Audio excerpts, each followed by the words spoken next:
گزشتہ کچھ دنوں سے ہی بار بار اس بریکنگ کو ہم دہرا رہے ہیں کہ جو بھی ایک رضوانہ بچی تھی جو گھریلو ملازمہ تھی اور اس پر بہیمانہ تشدد کیا گیا ہے.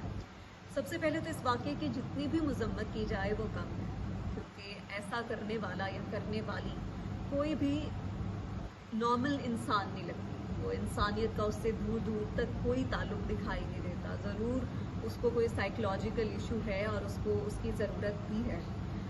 چائلڈ لیبر کے بارے میں جتنی بھی بات کی جائے وہ کم ہے، لیکن مسئلہ یہ ہے کہ ہمارے ملک میں اس پہ بات کرنے کا کوئی فائدہ نہیں ہے. جب تک کوئی نظام نہیں بنتا ہے اور اس پر پابندی نہیں لگائی جائے گی تب تک اس کے بارے میں جتنی مرضی بات ہو جائے کوئی فائدہ نہیں ہے.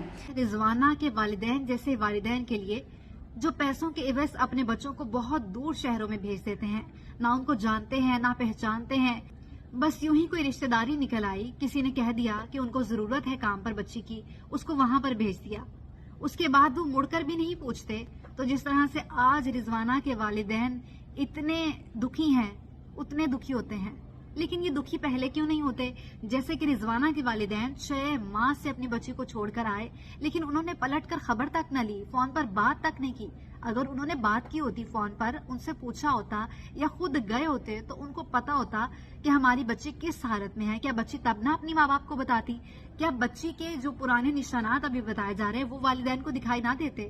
میری اپیل ہے ان لوگوں سے جو اپنے چھوٹے چھوٹے بچوں کو، کھیل کود کی عمر ہوتی ہے، پڑھنے کی عمر ہوتی ہے، ان کو پیسوں کے عوض اتنی دور بھیج دیتے ہیں کہ بعد میں بچے ایک لاش بن کر ہی سامنے آتے ہیں.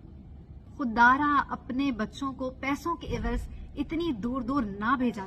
غریب لوگ ہیں اسپیشلی، انہی کے گھروں میں زیادہ بچے بھی پیدا ہوتے ہیں اور ان لوگوں کا مقصد ہی یہی ہوتا ہے کہ بچے جو ہیں وہ ان کا ہاتھ بٹائیں، اور اس لیے وہ چھوٹی ہی عمروں میں ان کو لوگوں کے گھروں میں یا دکانوں میں بھیج دیتے ہیں کہ جی پیسے کماؤ اور واپس لاؤ. تو اس میں پیچیدہ طریقے سے بھی آپ کو تحقیقات کرنے کی ضرورت ہے، اور اس میں تحقیقات اس لحاظ سے کرنے کی ضرورت ہے کہ شامل تفتیش بچے کے والدین کو لازمی کیا جانا چاہیے. جو بچے کی کنڈیشن ہے، جس کریٹیکل کنڈیشن میں وہ موجود ہے، آئے دن ہم دیکھتے ہیں کہ اس کی میڈیکل رپورٹس آ رہی ہیں، لیکن بچے کی حالت جو ہے وہ تشویشناک ہی ہے. تو اس میں پیرنٹس کو سب سے پہلے تو آپ سے تفتیش یہی کرنی چاہیے، آپ کو ان سے پہلے یہ تفتیش کرنی چاہیے کہ جو یہ بچے کی اب کنڈیشن ہے، یقیناً لگتا یہی ہے کہ پہلے بھی اس طرح کے 1-2 واقعات ہو چکے ہیں. تو تب آپ نے اپنی بچی پر کیوں اس طریقے سے نظر نہیں کی یا توجہ نہیں کی؟ رہی بات نظام کی، تو 1 اگست تک جو اس کی قصوروار ہے، اس حاضر سروس جج کی جو اہلیہ ہیں وہ آلریڈی بیل پہ ہیں. اب دیکھنا یہ ہے کہ جو کل دفعات شامل کی گئی تھیں وہ ناقابل ضمانت ہیں، تو کیا اس کو وہ پکڑ سکیں گے؟ کیا اس نظام میں ہمیں کسی بھی معاملے پہ انصاف ہوتا ہوا نظر آئے گا؟ لیکن فی الحال آپ دعا کریں کہ رضوانہ جو ہے وہ ٹھیک ہو جائے. آمین.